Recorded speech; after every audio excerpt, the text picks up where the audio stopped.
All right, good evening, everybody. We're live on another Thursday.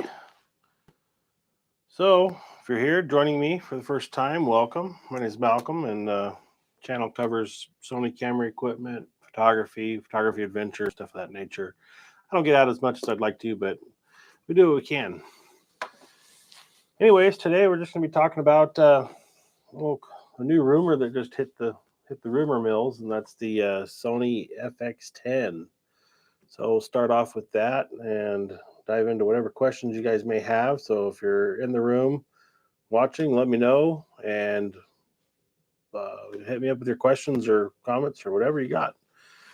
Um, let's see. So this FX10, they're talking about another FX series camera. It's going to be maybe a replacement for the ZVE10, but a little bit more serious video camera, video movie camera, whatever you want to call it. The ZVE10 is an APS-C camera meant for vlogging. They've just released the ZVE1, which is the A7S3 sensor in a cheaper body for what is it, $2,200? It's a good deal for that camera, for what that sensor is capable of. And then we've got, let's see, the ZVE10 is kind of like a replacement camera for the A6000 series cameras, and Sony hasn't updated the A6000 cameras in a while. We haven't seen any updates from the A6000 series. We've got the ZVE10, and then the last one was the 6600.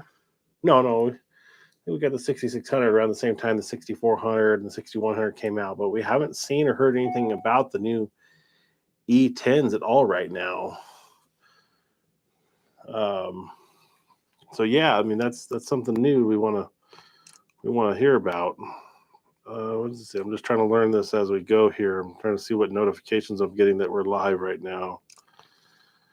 If you are in the room and you just let me know how you got notified that I was live. Love to hear your feedback on that.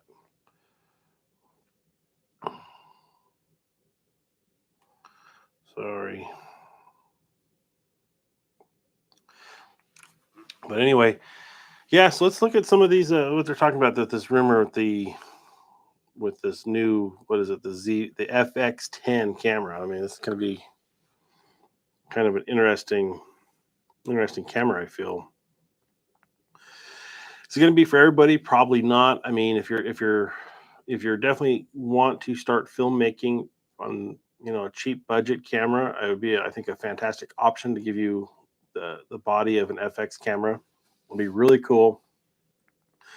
What I'd like to see in it is the actual FX30, FX3 body. I think if they keep that body the same and modify the cameras around that body, it allows somebody such as myself who has an FX30 to maybe see a need for that second B cam and get that FX10 and have all my rigging work. So that to me makes a lot of sense. I think if we could get this camera without an XLR handle, I'm going to say they need to target it at what, $1,000. I think would be a good price for it on that. If it doesn't have IBIS, which is one of the rumored things, that it has a no IBIS sensor, that would definitely keep it, I think, in that $1,000 range. And I think that would be okay if you're planning to shoot on a gimbal. And so far, this, my RS-C2 has no problem carrying the FX30 with whatever lenses I put on it. So, and if the camera's even lighter, because I mean, the FX30 is surprisingly light. And if it's even lighter than that, I would say that's going to be, a win there. If we see what else we have here.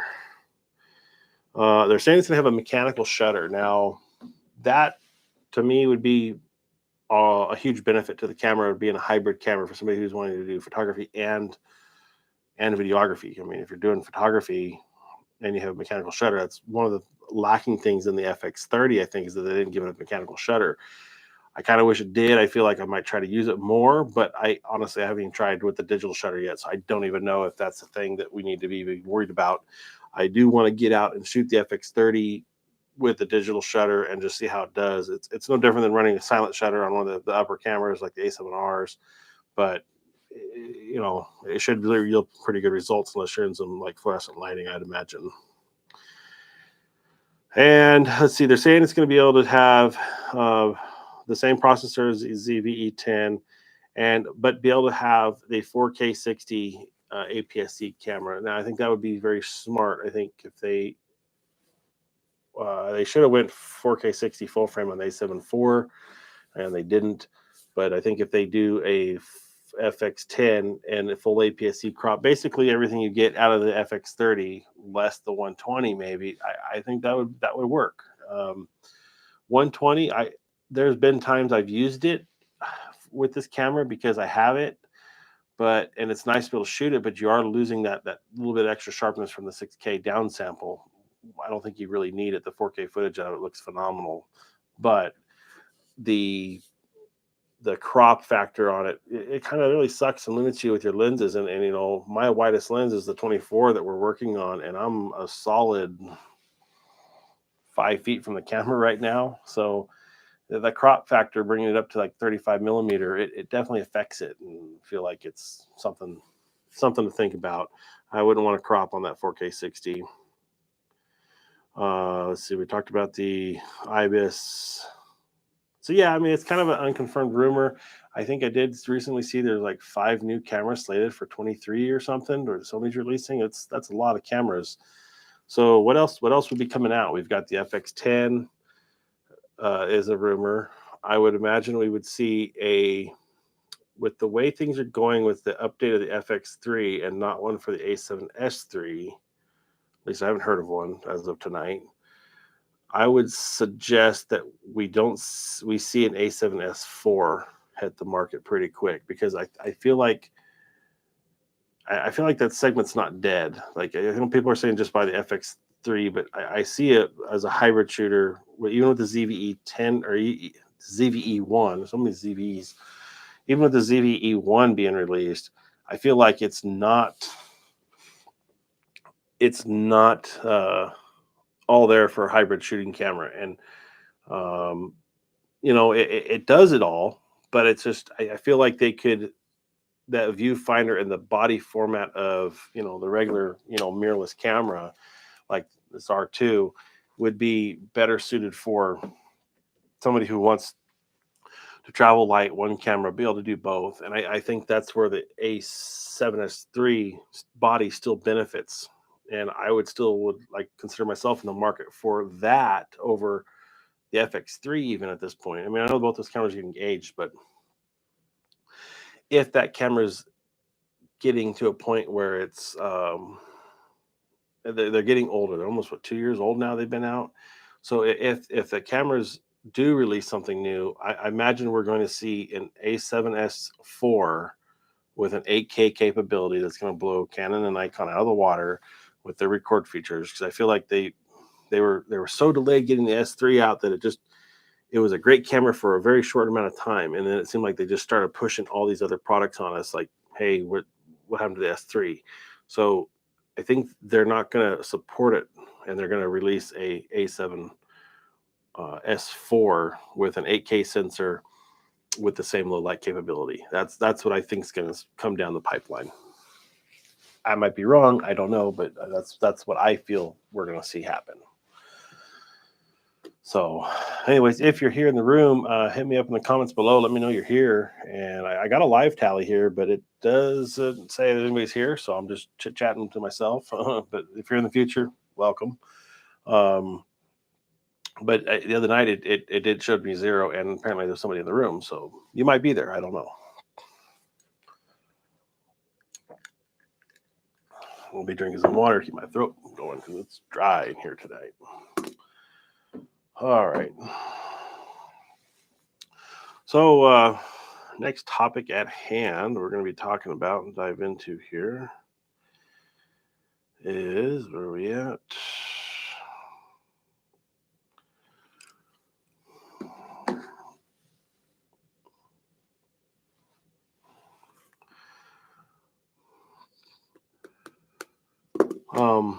Oh, right. Reason why I have this 85 here. Sorry. So, are we going to see a Mark II 85 G Master lens? I'd like to see it happen. At the same time, I'm very happy with this lens. It's not a good video lens though. This 85 is it's lacking because it's a dang noisy lens.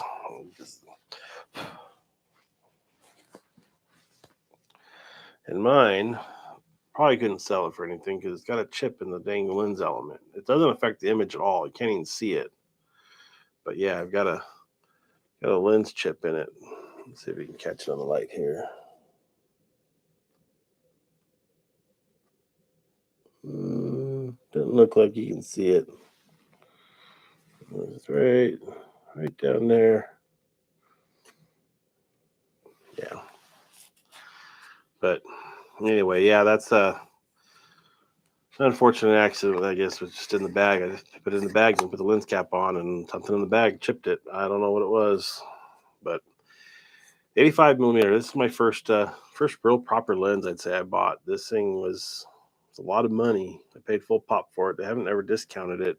Well, they discount on their sales, but don't ever see it, go on sale very often. Or, but they haven't replaced it. And are we going to get an 85 1.2 Mark II and keep this one running along? Maybe, but the 85 has been a great lens. I really enjoy shooting with it. It's amazingly sharp. Even on the FX30 with some of the footage I've shot with it, even though it crops in considerably, you're over was 127 millimeter, I think, with it. It gets out there, but it looks good. I mean, it's a very nice lens. So I've got this, classic 24-85 combo is what I've got to shoot with. I've got a 24-105 also, just been kind of a general run and gun carry lens, which I will most likely run most any other time. Like if I'm shooting, I got an event coming up next weekend. I'll be shooting the FX30 with the 24-105 on it, just to give you that range and adjustability using the gimbal and stuff of that nature.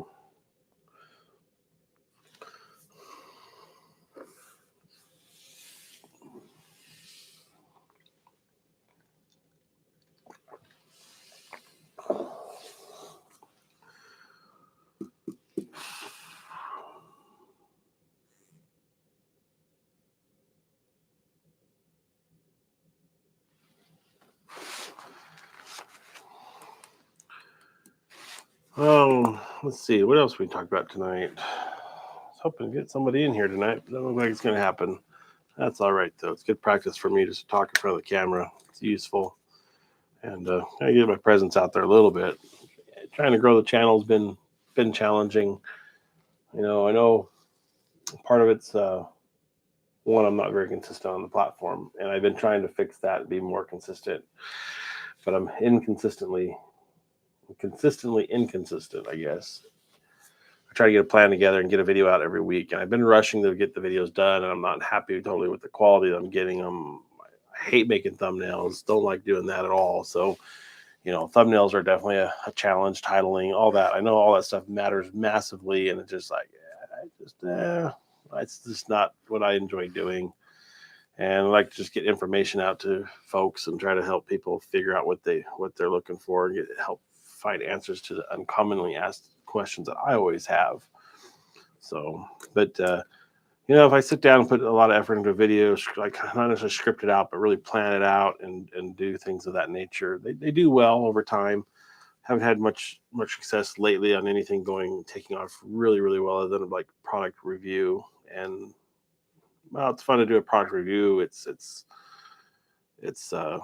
not necessarily what I want to be doing, so that's why I don't see a whole lot of it. And when they do it, they do well. I'm an Amazon affiliate, so they sometimes they kick in, and I earn a little bit that way. So it works out. But yeah, ultimately, I really like. My phone screen cracked.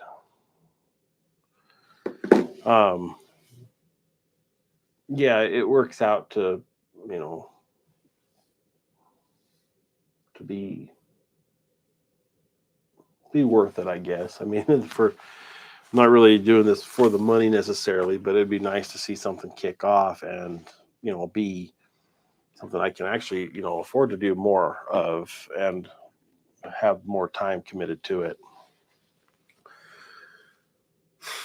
Let's see what else we got going on. I haven't shot a video this week. I don't know if there's going to be one released Sunday or not at this point. I don't really have anything planned. I pushed really last week. I had a lot with the FX30 really updates and all that. I pushed pretty hard to get those done. I don't think I'm going to have anything come up this Sunday yet, but we'll see what I get done. So, but the big challenge for me is just finding the time to get something going and do it. That's definitely a big challenge.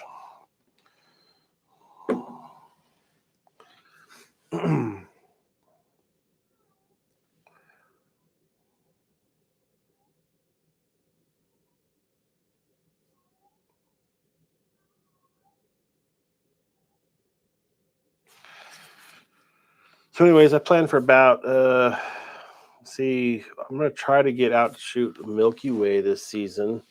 I want to go out and I want to go out probably to Terlingwood again. I mean, it's really nice down there. It'll be hot in the summer when the Milky Way's up, but it's really the best dark skies around. I mean, they get so dark out there, get incredible detail. So I'm gonna try to do that. Hopefully maybe August is what I'm like to get down there with, and maybe plan a trip with some friends to go down and do that. Anything else be just that'd be like hopefully the one big trip for photography this season. I've been hoping to get some storms in and do some lightning and do stuff like that. It has been incredibly dry here in West Texas. It's been very, very dry. We got a sprinkle of rain for like 10 minutes this last week. And, of course, by the time it hits the ground, it's already dry. The dirt's so dry, it just evaporates right out. So I haven't had any storms to go to photograph or film. I've been really wanting to go do that. Um, and then it's been because it's so dry, everything's just staying brown. We're not getting any kind of moisture to green everything up. So the spring's been very slow. I've already heard that the bluebonnet season out toward the hill country of Texas and all that, that some in some areas they're already dying off. The wildflowers are dying back because we can't. There's no moisture to water them and keep them around. So they were here for like a weekend and then they disappeared. I know a couple of years ago I had an opportunity to go see some of them, and it's amazing how full the fields get of these bluebonnets with some moisture. But with this season, everything's being out in like was it California, the Utah, the snow and weather they're getting out there is excellent. There, it's very much needed in those areas. But yeah, here it's been very, very dry. So hey, we got a comment here from Christian. Hey, worth buying the FX3 in 2023. I already have an XX30. Okay, so the FX30, okay, you've got that. If it is it worth getting the FX3? I'm gonna say yes. If you need the camera, it's still worth it in 2023. As I was discussing earlier, the FX3, because they're supporting it, I have a feeling it's going to be around for a few more years. We're not going to see massive changes to it, but I think what we will see is an additional camera with an 8K sensor, and it'll probably hit. I think we're going to see a A7S4 camera with an 8K capability and a really good low light sensor like the current S3, but with 8K. Or we're going to see a replacement for the FX6, FX9 cameras because those have been out for a very long time, and I feel like we're going to see a big bump in improvement or a next model generation of those cameras before we see any changes to the FX3. And that's just what my feeling is. There's also a rumor of an FX10 that just hit today that if the FX10 comes out, it's going to be a cheaper FX30. You'll see it be, they're rumoring it's no IBIS and 4K 60, but it's basically going to be a ZVE 10 in an FX body. So it'll match the FX30 body, which I think is a good move because all carriages and all the cages rigging we use on them will work with it. Have probably the option for XLR input, with the top panel from your FX30 if you have that, or if you buy an FX3, you'll get it, and then you'll be able to use it on all three cameras. I think that would be a big benefit. And then I think the what was the other thing they said on the FX10? It's just gonna be a cheaper camera, hopefully lighter weight, probably good gimbal camera, good beat camera. I mean, I wouldn't be opposed to buying one for myself if it's $1,000 because I'd be using it as an overhead camera. I don't need IBIS. It's going to be stationary mounted. So there's a lot of reasons it might be a really good camera. It did say it was going to have a mechanical shutter, which I thought was cool because the mechanical shutter, if you're starting out, you'd be able to have photography and video off of one camera and be able to utilize that sensor. As far as what sensor it has, it's a really an unconfirmed rumor. So I don't know if you saw that today, but that's pretty much the highlights of that camera. But I would say the FX3, if you're in the need of a full frame camera, the sensor and it's phenomenal. You're gonna use it, and it matches paired nicely with the FX30. I'd say yes, it's still worth buying. I don't think we're going to lose any value on them. These cameras, even the old A7S2 and A7S3s, they didn't discount them that much, So even if you bought one and you got some use out of it, you'd be able to sell it and get your money, probably 80% back on it. I'd say, and I think it'd definitely be worthwhile. Um, yeah, well, that's what I think on it. Thanks for the question, though. I appreciate it. Any other ones? Just throw them up there. Um, yeah, kind of speculating earlier in the video, like what other cameras we could see, from Sony this year, because I think it was at 5 cameras they're slated. So I was thinking, if the FX10's one of them, I would imagine with the lack of update to the A7S3, unless they're really going to come up with a really good firmware update to it, I would see maybe a new A7S4 on the horizon with the AK sensor. I would see them updating the FX6 possibly, or the FX9. Those cameras seem like they've become a little bit dated with technology, so I'd see those cameras coming out. We've already got the R5 out this year, possibly an update to the A1, and the A9's kind of disappeared. Like the A9 had its purpose, and they released it, but they haven't done anything more with it. So I know it's a phenomenal camera. I've never seen or held or used one, but I would imagine that we would see some sort of improvement to either the A1 or the A9 or an A1 Mark II camera at this point this year. I'd also like them to upgrade the A6000 line. I mean, we haven't seen any updates in that line for a long time, since COVID, really, because they discontinued the 6100, I think, or the 6400. And I think you can still get a 6600, but I think that camera would be considered pretty dated right now to go and buy one of those with like something like an FX30 on, available for a little bit more money. Not much more money. Yeah, no problem, but I appreciate the question. Thinking EVE1, the sensor, but it's like overheats. That issue. It's pushing me back. Well, yeah, I definitely see that being a problem in that camera. It's a lightweight. It's not an FX body. So FX3, if you're on the fence of buying a ZVE1 or an FX3, if your primary needs are video to shoot a production or shoot cinema grade shots, I would buy the FX3 over the ZVE1. You're gonna have a lot better functionality in the body, pretty much, and you already know what you're getting with it because you have an FX30. So it's going to be the exact same camera, just with a much better sensor in it and be able to shoot full frame. Whereas the ZVE1, well, if it was released with the FX30, I would have had a really tough time choosing between the two because I bought the XLR unit for my FX30. So, I spent $2,200 on this camera, and if the ZVE1 was out at $2,200, I don't know if I would actually went for it, just because I wanted the additional functionality of the XLR unit.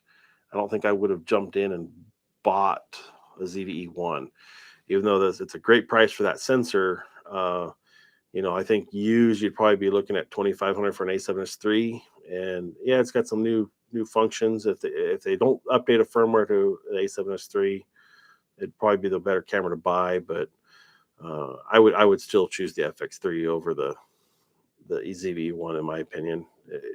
It's going to be a clunky, it's going to be cheap feeling. It's going to be, I mean, I have a ZV1 camera, and it's a little bit plasticky. It's about the same size as an RX camera, RX 100 series, if you've ever held one of those. But those RX series cameras are much nicer feeling in your hand. They just feel like a quality camera, where the ZV1 is very, very cheap. I mean, that's really no other way to put it. It has a plasticky feel. It's held up great. I've dropped it a couple times and nothing's ever happened to it, but it's just, there's that quality feel to it. Like you pick up the R camera, it's it's got a substance and a feel to the body where it just feels like a really good quality of body. And I would see the ZVE1 is probably going to be very plasticky, and you don't want to put it in a cage, and you're going to bulk it up, and it's not its intended purpose. I think the intended purpose for that camera is, somebody who's going to be vlogging, and if you are going to be, out vlogging or traveling, you want to stay light, then it's a really good option. But I would say the FX3 would be still a better option, especially with the new firmware update.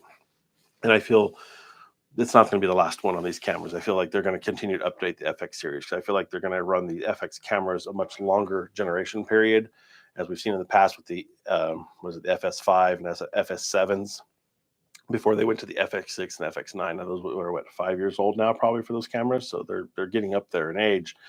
But I feel like the FX series is going to be around and hold a value much longer.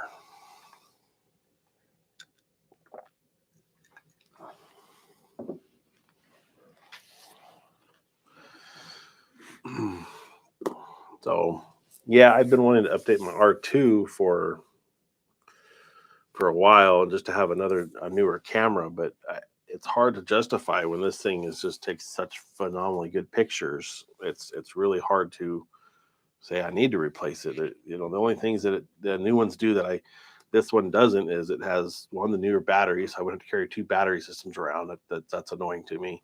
But two, the articulating screen. I would love to have that functionality. The autofocus to me has never been a huge deal, but it is. I mean, having a newer autofocus that grabs much quicker after having the A7 III, it really put this one to shame for autofocus. But I would like to see an update to this, but I don't think I could ever part with my A7R2. It's been around forever, and I just feel like it's one of those cameras I just shouldn't keep. I mean, the value's dropped on it. It's just not worth. It's not worth getting a few $100 for it to help pay for something that's much more expensive. To me, I think there's other ways to do it.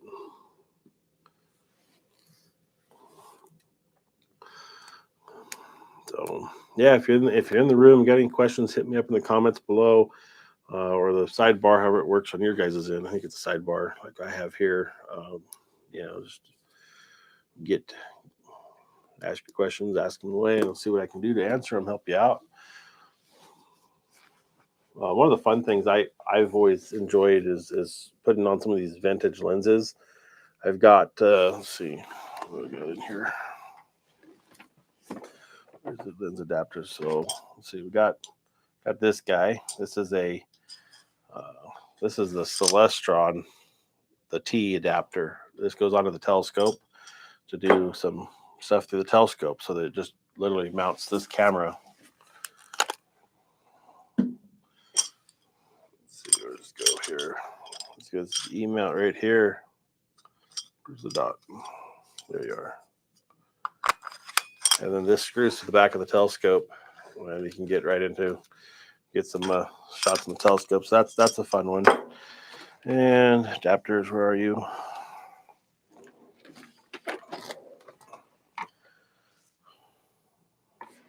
Thought I had them in the drawer here. Oh yeah, here we go.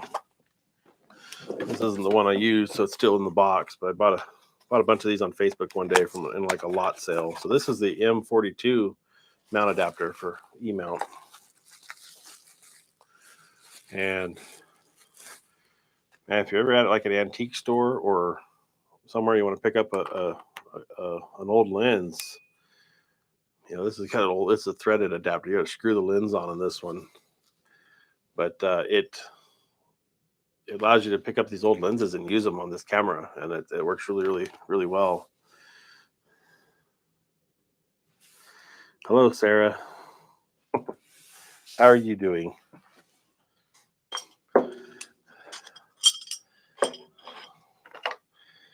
But yeah, if you've seen my channel, you've seen I've done a couple of reviews on some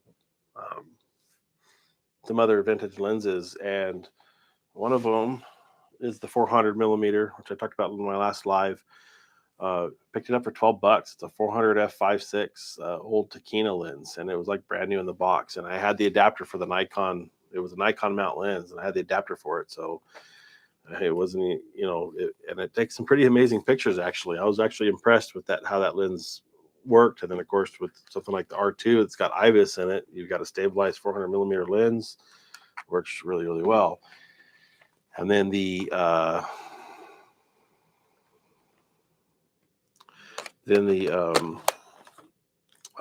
ones that I've been buying and trying to find are the Minolta A mount lenses from the 80s. I've been trying to find those at the antique stores or wherever. Those lenses, have been a lot of fun to play around with and put on the camera and use, because they work. And then they've got I've got a 7200 f4, which 70 was the 7200 70 to 210 f4, the beer can lens, and that lens is a great lens on these cameras. It works really well. Now they'll even autofocus on them if you buy the LAEA4 adapter for the A7R2.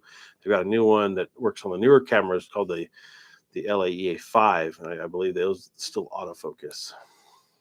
So if I were to buy a new camera right now, what would it be?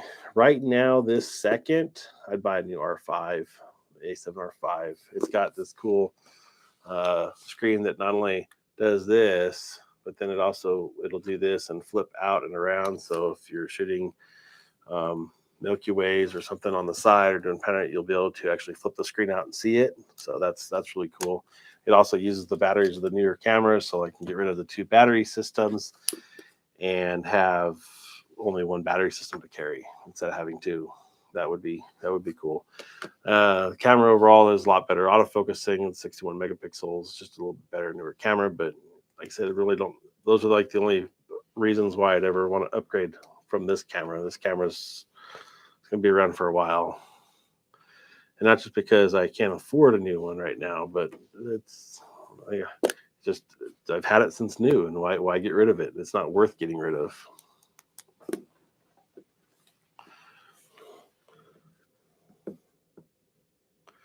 So I'm really red today. I got sunburned, I think. Out in the sun quite a bit today, and I feel it. And it looks like it on the camera. Let's see what else we got going on. Let's see. What other adapter do I have in here? This is the box to, that's my Alpha A mount to ENIAC. So this just lives on my one of my other lenses right now. This is a Canon FD, which I actually have. I think that's an FD over there. We'll grab it.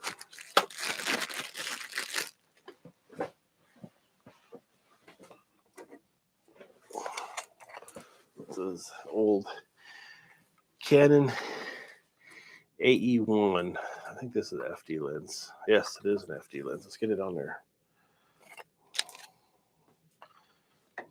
So it's dusty. Have it cleaned over there in a little bit. So let's see. Let's get this mounted up here.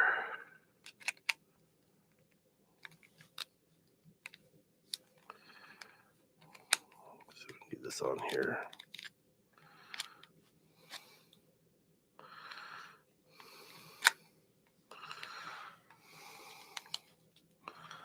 Some of these old mounts and adapters can be quite challenging sometimes.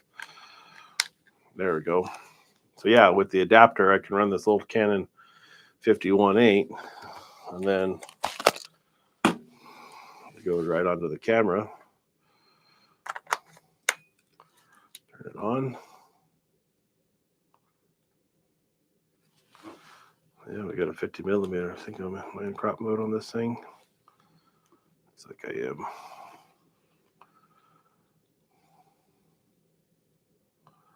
Yeah, I'm in crop. We'll turn that off so we go to full frame. Yeah. Let's see here. No focus. Let's see. Grab me from this distance, arm's length. That looks pretty close. It's incredibly hard to take a picture of myself through a camera on a laptop. Nope. Oh,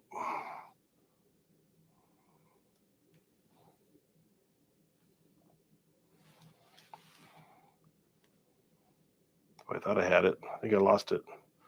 Oh, what's it say? Movie recording. Oh, I'm in movie mode. Dang it. All right, there we go. Let's see. All right. And what do we got here? F. Come on, F2.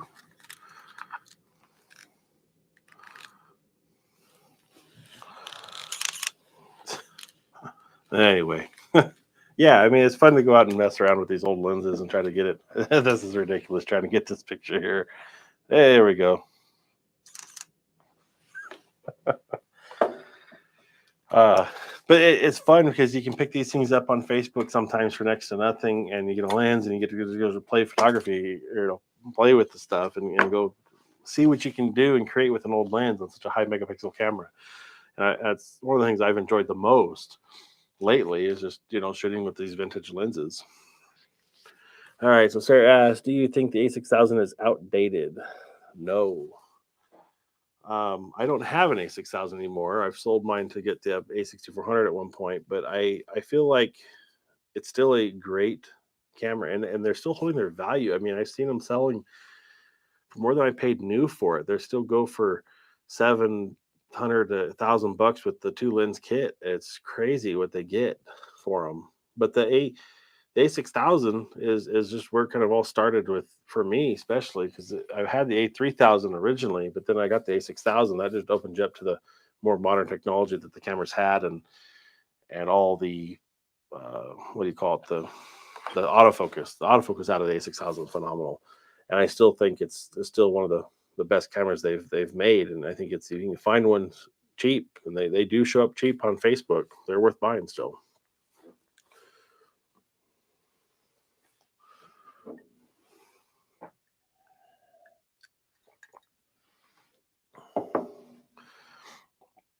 Yeah, if somebody's here in the room, and just let me know. Make sure, should have asked a while ago. The sound, video quality, how's it coming across on your end? Is it all good? Just give me a thumbs up, or let me know that it's all good, or if it's needs any adjustments. So why do you use crop sensor and full frame cameras? Isn't full frame better? There's different uses for each. So crop sensor cameras are the smaller sensor in the camera, and it's more affordable generally. The benefits to crop sensor is the size, and the lens sizes can be much smaller. So in like this full frame 85 millimeter, this would be half the size for the same equivalent in a crop sensor lens, and probably half the cost. The difference in it is you get, on a full frame, you'll get a wider perspective at the same focal length. So instead of seeing something zoomed in this much on a crop, you'll see the full image of in a full frame. Is one better than the other? Generally, people say full frame is better, but the full frame sensors are more expensive. The glass is bigger because it has to cover this larger circular area on the back of the lens to get all the light to the sensor, and you get, what is it? You can use the crop sensors glass on the full frames, but it creates a vignette, and the cameras automatically shoot into APS-C mode if you put like a Sony APS-C lens on it. So it looks like you're shooting the image fine, but it's actually the cropped image. So like for photography, I still prefer my full frame camera to a crop sensor. For video, you can it's less data off the crop sensor to get off of it quickly, and that's why you can buy a cheaper crop sensor camera than like a full frame camera.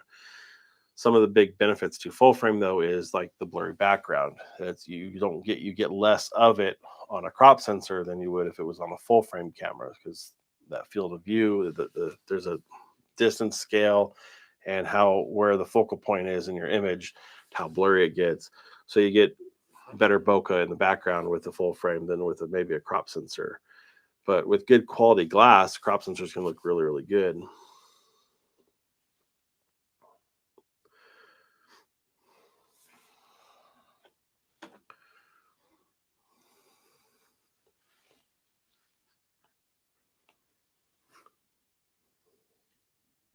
I would buy the Sony 85-1.8. If you want to get a lens, I'd buy that one for a couple reasons. One, it is still a full frame sensor lens. It's much lighter. It's very quiet autofocus, and for what you pay for the G Master, if you have the budget for the G Master, you can get about three lenses if you bought that 85-1.8, and you don't really need that difference of the 1.8 to the 1.4 if you what am I trying to say?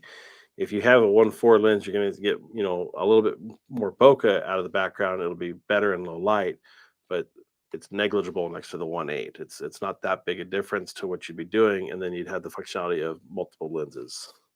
I've actually considered selling my 85 just because I need other lenses that would be more beneficial to me right now, like especially I needing a wider lens on the FX30, because the FX30 right now, this is the widest angle out of view I can have, and I'm a solid 5 feet away from the camera. So it'd be nice to have the camera right here and have this field of view, or bigger field of view, by having a wider angle lens. So is this one benefiting me right now? Not so much, because my main focus is on the FX30 and video work. So that's one of the things I've thought about getting rid of this lens, but I don't think I can get rid of it for what it'd really be worth to what I'd want to replace it with.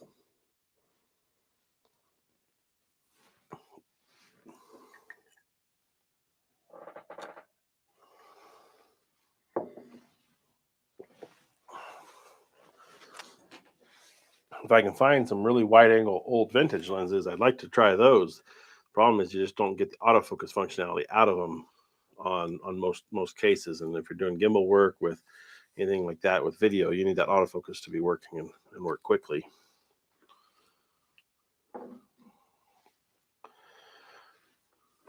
Let's see, get this one put away.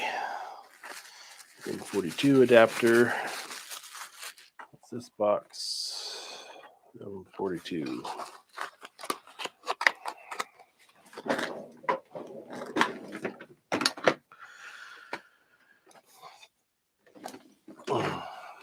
So let's see, get that put away. We talked about the adapters for vintage lenses, buying old cameras. Good deals on old cameras. You can find some really good deals on them. And sometimes you can get the lenses to work. And if you're shooting anything newer than like the A7, I know you can manually shoot lenses on all the mirrorless cameras on the old vintage stuff. If you buy the adapters, even on the A6000s cameras, you can buy these adapters and shoot the vintage glass. It would be, sorry, the I totally lost that train of thought. If you get the adapter for the vintage lens, they all work on all the E-mount cameras, and the beauty of it is that opens up a world of lenses that just would otherwise be worthless. And some of these old lenses can have such good, what they call, character in them, because of their inherent flaws in the lens cuts or anything like that, and they can actually be sought after. And sometimes you can find some valuable vintage lenses that people have owned or grandfather owned that are actually worth something, because people don't think much of them anymore, and they've actually got a second life thanks to mirrorless cameras, that we can actually get and use these things on these cameras. And there's ways to get autofocus on them now. If you're using the DJI system on their gimbal, with the LiDAR autofocusing system, you can run the focusing drive motor that will turn this ring adapter, and once you calibrate it with it on the gimbal, it'll automatically adjust this, and it uses LiDAR, the LiDAR radar sensor, which is basically what iPhones are using for their autofocus, where it maps everything out in like a digital format, and it'll focus these manual lenses. And that's been an interesting thing that you can add to these old lenses. And for what a lens like this costs, you could set yourself up with several old lenses and an autofocusing system, and have a video autofocus system, or even use it for photo, essentially, with these things. Be adding a lot of little devices and stuff to this thing. It'd be all crazy looking, but that is an option out there. The blue light and your shirt matches perfectly. Well, thank you very much. Christian, okay, I think the FX3 and the 1635 f4 Did you think is a good combo for vlog and make videos? The only thing that pulls me back is the weight. I think my arm is gonna break in 5 minutes. So yeah, the weight would be there. I haven't ever held an FX3 to see if it's as heavy as the FX30. So I don't can't think of the spec off the top of my head if it's actually heavy or not. But the 1635 before, if you've held it, it's a very light lens and it's small and compact. I'm trying to think where my 24-105. I think it's in the bag back there. But it's smaller than this 85. It necks down still to the E mount, and then it kind of tapers up. And I would say it's only about this long, and it does internal zoom. So if you're on a gimbal, it doesn't affect the balance as much. And then the what is it being the F4, I think with the FX3, you'd have no problem at all. It'd have tremendously good low light capability. The 1635 F4 is like kind of one of those lenses on my hit list of a lens I'd like to get for the FX30, just because I give me that wider field of view that I need.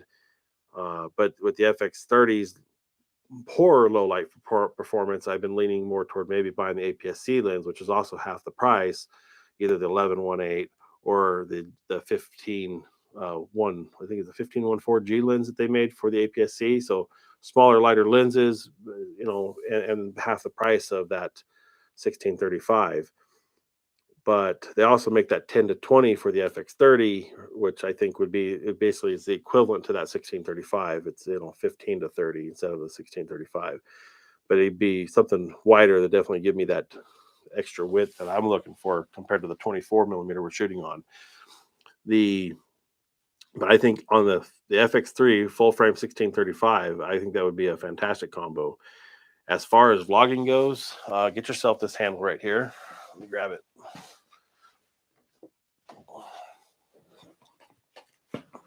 This is the PNG Y-Tech, the Mantis Pod, and it had its turn around YouTube for a while. But this handle, I actually really, really like this handle. Let me rig it up onto here. Let me just do this. We'll rig it up onto the R2 real quick with the 85, because we know we'll be vlogging with this guy. The locks on this handle are phenomenal. So let me unlock it. Right now, it's mounted to the camera. It's rock solid. We're going to unlock it, and it's off. You got two lever action. You got a safety spring latch and a lock that prevents you from moving the safety latch. So that I really, really like. The next thing is, let's get the mount off of here. This works with, I can never remember what that mount's called, but that,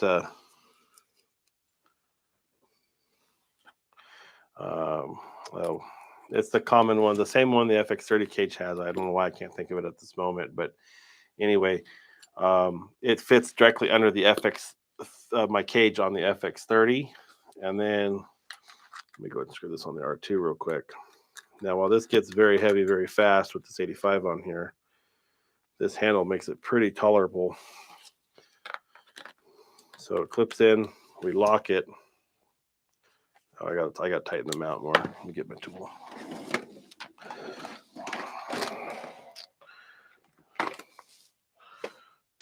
It's like an Allen mount. I just need to snug it up.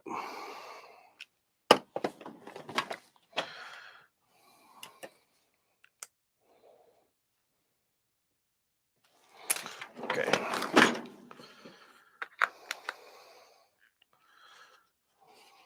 All right. Still not 100% tight, but very, very solid mount. And I think they make a heavier duty one than this one even. But anyways, to adjust your camera, just a quick little thumb latch. Pull it back up. Let me try to get closer to the camera for you guys. So let me get the light. There's this latch right here, and it adjusts the ball socket. And then on the front here, you've got a lock lever. Flip this lock lever over, and then you got the spring latch that releases the camera. So very quick and easy mount. This is fairly lightweight and it packs away nicely. But the more important thing is it's incredibly durable. And I've been able to carry the FX30. I've carried this with the 24 on it. 24 on a full frame, definitely vloggable and be able to hold it out and vlog it. I'll get it where you can see it. Sorry. Uh, so that works. The one other cool feature that I really like, let me show you this. I'm going to pop this guy off right here. So you loosen this thread on the bottom of the neck, loosen that, hit the lock button here. You're going to go. Oh, it's a pull switch. And that slides off your tripod now. Okay.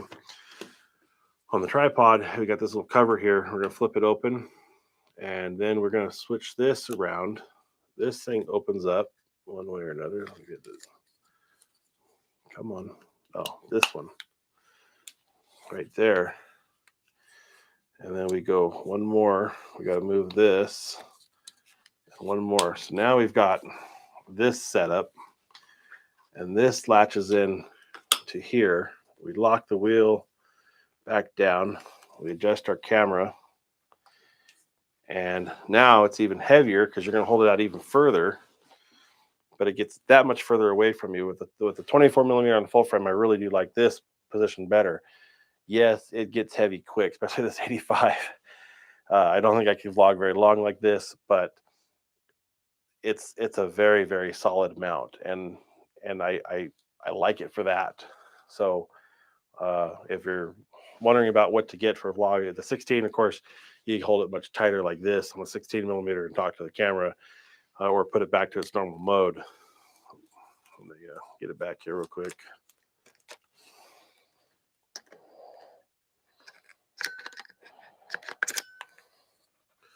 Walk that down, and we fold it back up. Oh, the other thing nice about this is it comes with the little hook, so you can like hang it from a window or a chain link fence. It also has this built-in phone cradle that screws onto the top of it, and you can lock in your smartphone or whatever really quick and easily, and it's always there in the handle for you to use. And I like that very, very much.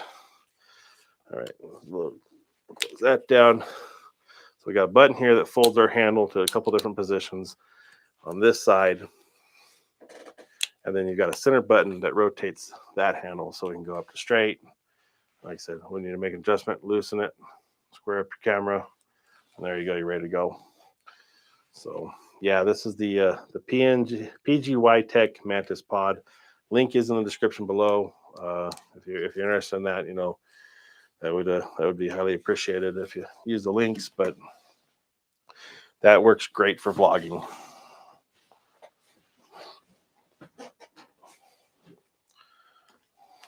Take this guy off real quick.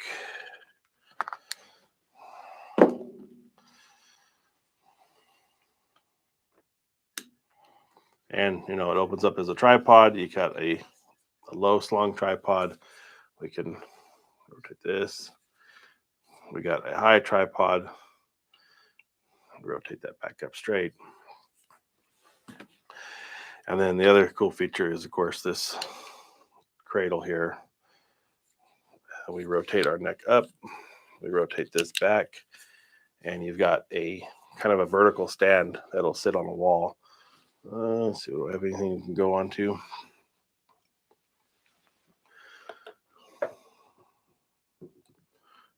As a demonstration purpose, it will clip onto whatever shelf or wall, chain link fence, windows. What else have I clipped it onto? Windows work great on the side of a car. If you got the window down, you can just clip it right there and it just hangs there. Works great on chain link fences. Any kind of like wood railing, metal, anything with a lip that's strong enough to hold your camera. This little clip right there works really, really good. And then you've got an instant like walk away, step back from the camera, talk to it. If you're doing that vlogging work, it works really, really good. I actually really like this thing. I pretty much keep it, on the ZV E1 because it gives me that little, because this camera is not as wide as it should have been, I think, for what the lens focal length was in this second mode. Because it's light, I carry it out here on the handle much further. It looks good and looks a lot better than some of the other stuff. The iPhone's still really easy, and I really do like the wide angle lens on the iPhone for just that up close quick vlogging. Works really good.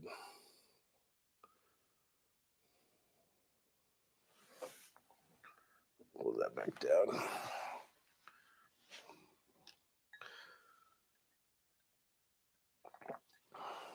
Yeah, if you recently joined us, any questions, just hit me up in the comments below. Answering questions as we go tonight.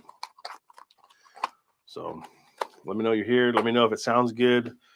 I've been tuning last week's live didn't work out too well, but ended up learning a lot about the audio, the XLR unit, and the FX30, making sure it's on.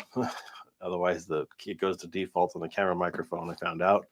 So if you go back in history, that video is not there just because it just didn't work out very good. Just got rid of it. But this one will be up. If you come back to it, it'll be up next after YouTube does its processing. It'll stay up. We have about 5 more minutes left before I'm gonna get off here. But if you got any other questions, hit me up. Let me know what you have. Otherwise, we'll be wrapping things up here in the last few minutes. Sound was great. Hear you perfectly. Okay, good. Thank you.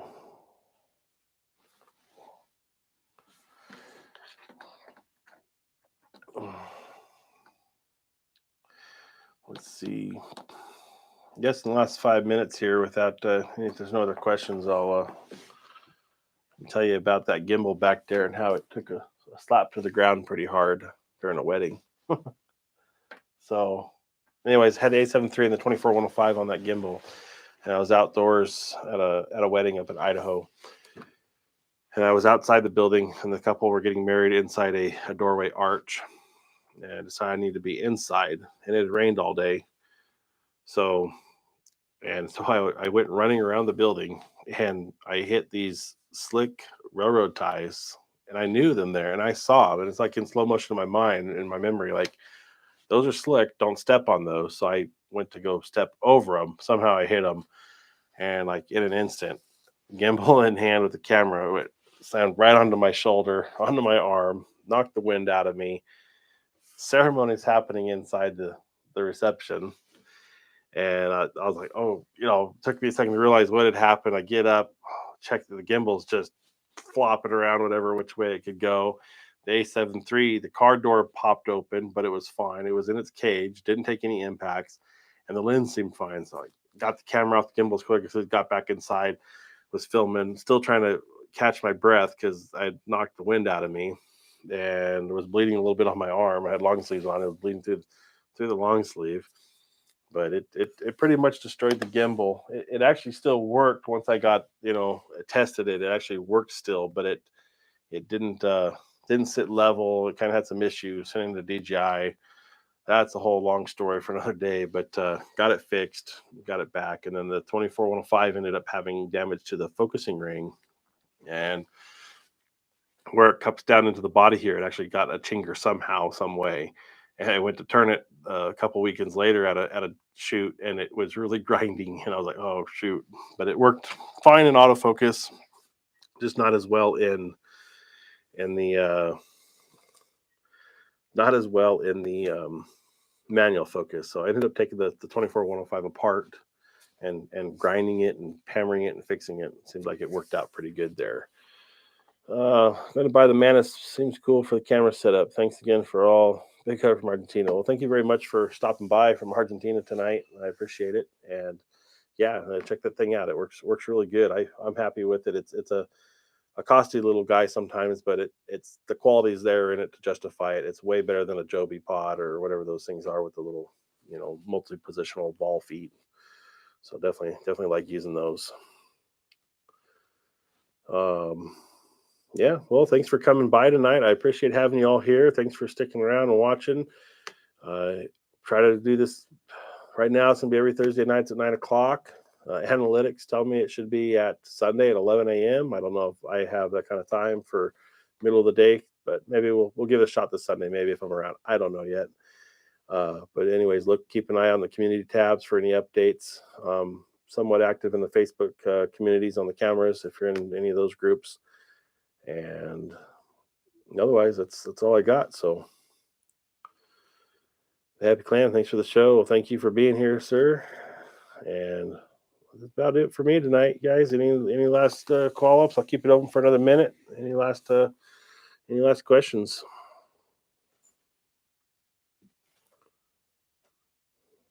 Well, you're welcome for the info.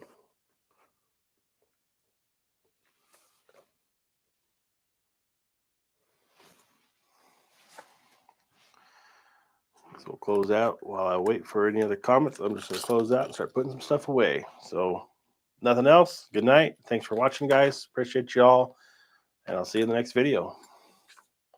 And like I said, Sunday, I don't know if I'm going to make it on Sunday or not this week. We'll see what happens tomorrow if I get anything done. I've got some videos I got to get out and made. Find out what happens. But anyways, thanks for stopping by and tuning in, you guys. Really appreciate it. And like I said, Thursday nights at 9 right now. We'll be back here. Thanks a lot for stopping by, guys. Oh, hey Wayne, you missed it, man. Yeah, 9 o'clock on Thursdays, 9 Central. I don't know where you're at. Where are you at? I forget. Yeah, I'm live every Thursday at 9 right now. Okay. So yeah, I've been on for an hour now. It's 10 p.m. Central here in Texas. Thailand, that's right. Okay, yeah. So yeah, whatever time it is, an hour from you now is when I get on live, man. Had a good show. Appreciate you stopping by, and sorry you missed it, man. All right, man. We'll talk to you. We'll see you all later. Thanks.